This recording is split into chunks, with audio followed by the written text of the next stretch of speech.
Today's second video, viewers, we have 5 new stories and one update. In a previous video a few hours ago, I reported about the arrest of Eskinder Naga, head of Baldera's party in Arba Minch. He wanted to take out a rally there. He was arrested. Now we have learned from Arba Minch that Eskinder Naga has been released. No formal charges have been announced against Kandan Naga, so he has been released from custody. He was taken to a police station 2 months ago as well in Addis Ababa after he tried to organize a celebration in connection with controversial Karamara. But he was released once again in Arba Minsk. Kandan Naga has been released from custody.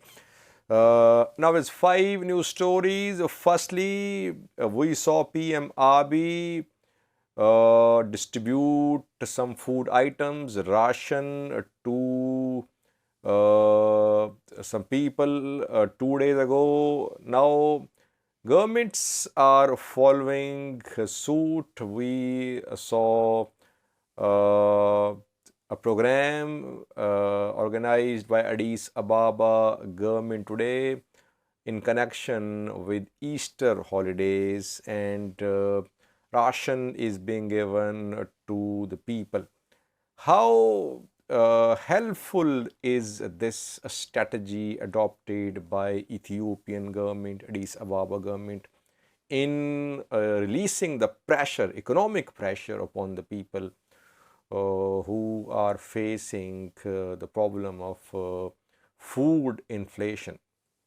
Secondly, viewers, we have a new story from Kenya where an Ethiopian athlete is wanted. Police is in search of the Ethiopian athlete. Thirdly, 2 new stories, one from Tigray and the other from Borena. In Tigray, a research has been conducted by Tigray Health Bureau officials about the deaths of children. How did the children die? Why did they die between August last year and June this year? And Borena, where we know that parts of Borena are in the grip of a severe drought. We have some pictures from Borena for you. And lastly, we have a new story from West Shava zone of Oromia, which has become a sort of stronghold of Oromo Liberation Army in one district of this zone. Perhaps the heaviest clashes since the start of operation against OLA have been seen in the past 48 hours. Where did these clashes between OLA and government forces happen? Firstly, viewers, Addis Ababa government today launched a food sharing program for 195,000 persons. Addis Ababa mayor was seen. Some food items were distributed among the public. We saw PM Abiy do the same 2 days ago. Now Addis Ababa government is following suit. The program has been organized in connection with Easter holidays, so people will be given food items for free. Some security officials with low income will also be part of this program. They will also be given these food items. Now, one question is, what are the food prices in the market? Government is organizing such programs to help the people. Yes, very commendable, but question is government able to control the food inflation? What we have learned is that food prices have increased on Easter holidays. We are hearing that chicken meat prices have gone up tremendously. vegetable prices, fruits prices, cooking oil prices already spiked a few weeks ago. So overall, there is no decline in prices of food items in the market.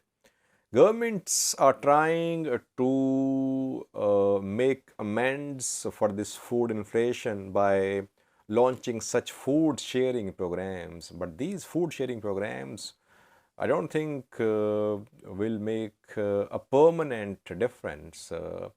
These food items will be used by the people in just a few days. So governments need to control the food prices. If there is no decline in the food prices, this crisis, economic crisis, will continue. That is why we say that such programs are mostly for photo shoots. Governments are responsible for controlling prices. They're not NGOs, as in a previous video. NGOs do this sort of charity work. They share food items, they share ration. Governments ensure effective control on prices. So far, Addis Ababa government, Ethiopian federal government, they have not been able to control the food prices. Secondly, viewers, an Ethiopian athlete is wanted in Kenya. His name is Eskinder Haile. Why is he wanted there? Kenyan police is in search of Eskinder Haile. A Kenyan athlete has been found dead. Her name is Damaris Moti Motua. She was found dead in Ithin town, which is known for long distance runners. There she and Eskinder Haile were training, and she has been found dead with some wounds reportedly. Police is investigating, and Eskinder Haile is Damaris's boyfriend. So that is why he is being accused of being involved in the death of Damaris Motua. He's being treated as a suspect. Police is in search of him. He has fled Kenya reportedly. Is he in Ethiopia? No information, but Ethiopian athletics body have offered condolences to the family of Kenyan athlete Damaris Motua. So far, Eskinder Haile has not been arrested by Kenyan police. Thirdly, viewers, two news stories about the ongoing humanitarian crisis in Borena and in Tigray. Firstly, Tigray.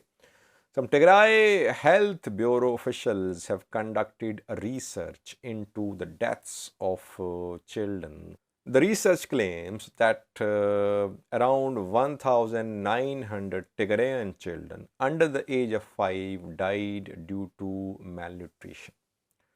And this number includes those children who reported somehow at dispensaries, at hospitals. Those who died at home and could not be reported are not part of this study. It means actual number could be much higher. The research says that malnutrition is linked to hunger.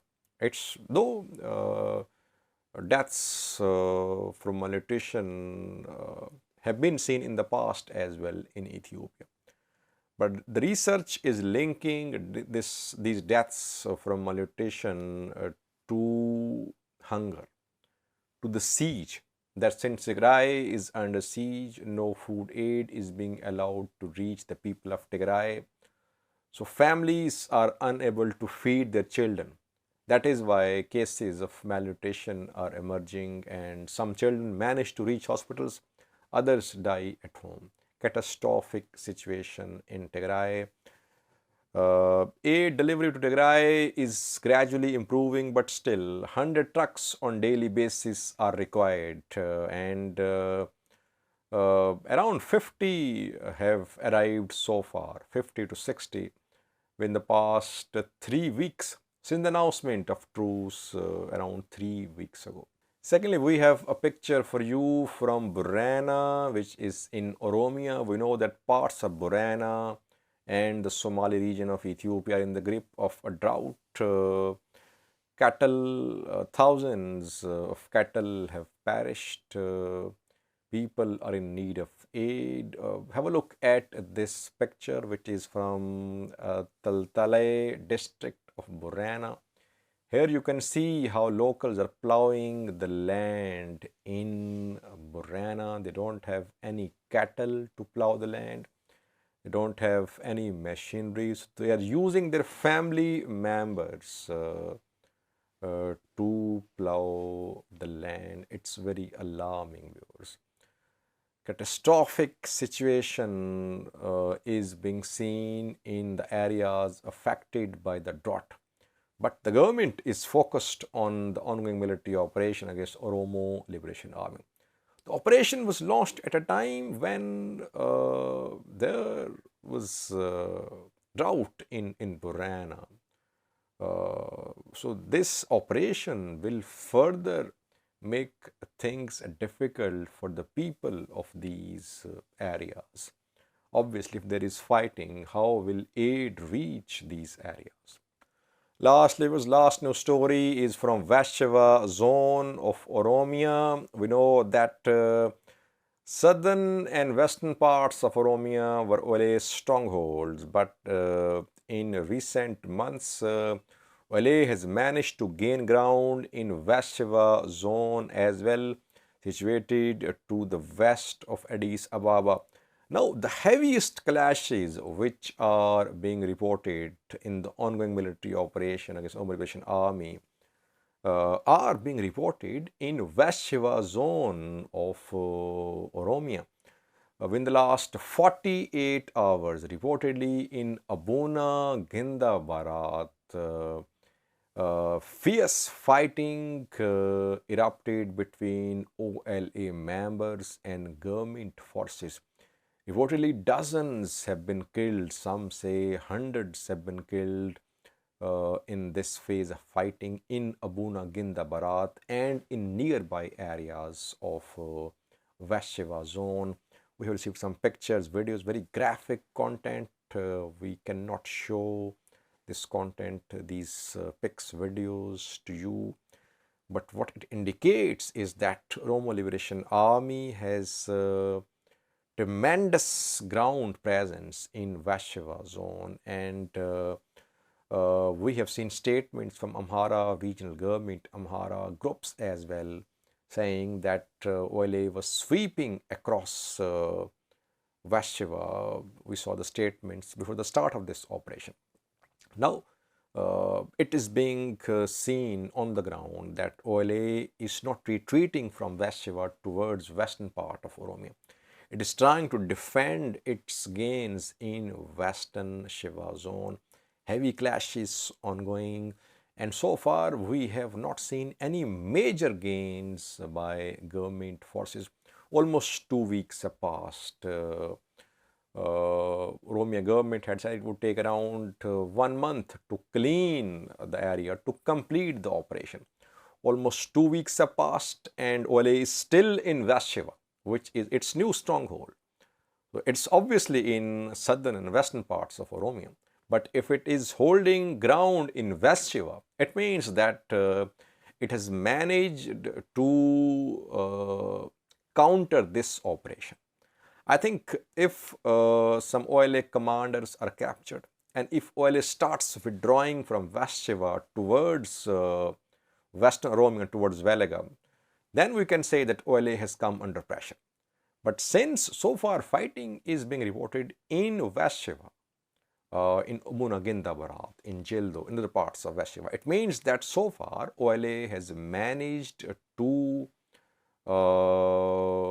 not repel, but it has managed to counter this onslaught.